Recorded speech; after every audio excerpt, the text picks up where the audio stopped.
Welcome to 5 and 5 from One Stop Co-op Shop, where I discuss 5 key elements of a game in about 5 minutes. I'm Michael Kelly, and today we're looking at Tapestry from Stonemaier Games. Quick disclaimer that I did receive a review copy of this game. Tapestry is a civilization game for 2 to 5 players that can be played solo with an Automa, and like many civilization games, players compete to create the empire that will stand the test of time with the highest victory points and the coolest stuff. Now I gotta say, the debate over Tapestry on BGG and elsewhere is one of the most intense I've seen for a game in recent memory. Some people think it's too expensive, some people think it's too simple. Where do I stand on that? Let's get to the list and find out.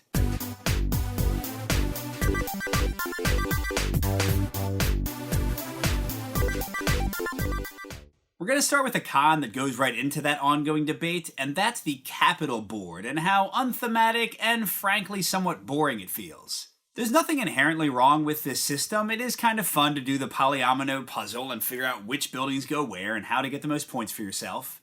But the issue is that, first of all, generally that's a very obvious choice. It's easy to see which row you can complete the quickest, or which one's going to give you the most victory points. But the even bigger issue here is one of wasted opportunity. You have these gorgeous landmarks, and a big part of the game is racing other players to try to get to them first. But then they have no special powers, nothing thematic about them at all. All they do is go on this board tucked into the corner of your play area, and no one cares about them after that. Our next point is a pro, and that's the Automa in the game and how smoothly it's integrated. While the iconography and the tiebreakers can take a little while to get used to, once it clicks, these turns take almost no time at all. But at the same time, it does give the Automa an intelligence that you can predict. You know which track they're likely to go down. You know which landmarks they're racing for. And that gives nice intersectionality with the player's choices, and what you want to fight them for, what you want to give up on, when are they going to attack you. All that stuff is somewhat predictable, somewhat random, but all really smooth and quick to resolve, which makes it a nice Automa in general.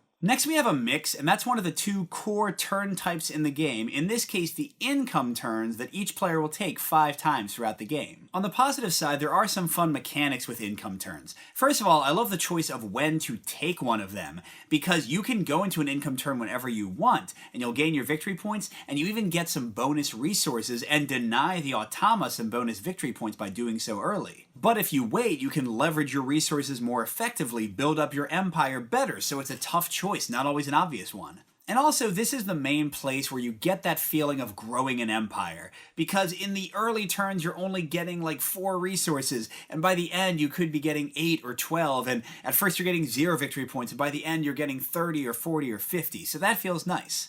But on the negative side, in the end, this is pretty much busy work, except for the Tapestry choice, you're just calculating things. But we're back to a pro for number 2, and that's with the other core aspect of the game, which is moving along the civilization tracks. First of all, I love how simple, straightforward, and easy to teach this is. You spend the indicated resources, you move along the track, you get the stuff it says. It's as simple as that. Additionally, while the tracks stay the same from game to game, which might seem like it impacts variety, the difference in what the Automa goes for, the difference in how you race for things, the tapestry cards you have, the civilization you're playing, it all makes it feel different from game to game, and gives you a nice sense of strategy and creating the civilization of yours as you go along. But we are going to end on a mix for my number 1, and it's with something I just mentioned, the tapestry cards and the varied civilizations. On the positive side, the effects of the civilizations and the tapestry cards can be quite varied, especially the civilizations. Some of them will push you down very specific paths, and you have to figure out how to leverage that correctly, and other ones will leave things wide open, and you can really pursue whatever you want while using their benefits for yourself. But on the negative side, the balance and the randomness can majorly impact your game, and in a way that doesn't feel too satisfying.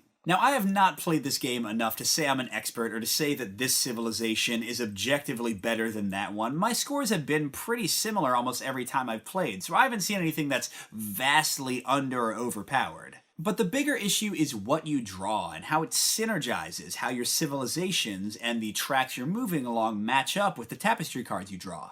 The fact that I might draw one card that perfectly matches everything I've done so far and earns me 20 victory points, or I could instead draw another card that's totally focused on something I've never done and gets me nothing, can really change up the game and really make it feel sometimes like you beat or lose to the solo, especially on higher difficulties, based on what you draw and based on where they advance.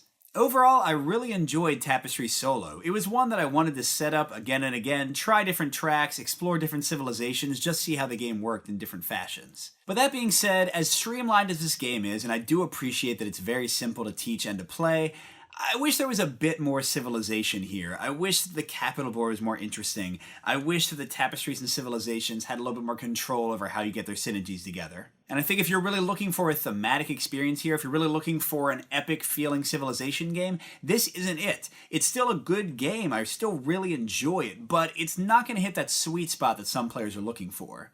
Good gaming everyone, and I'll see you at the next stop.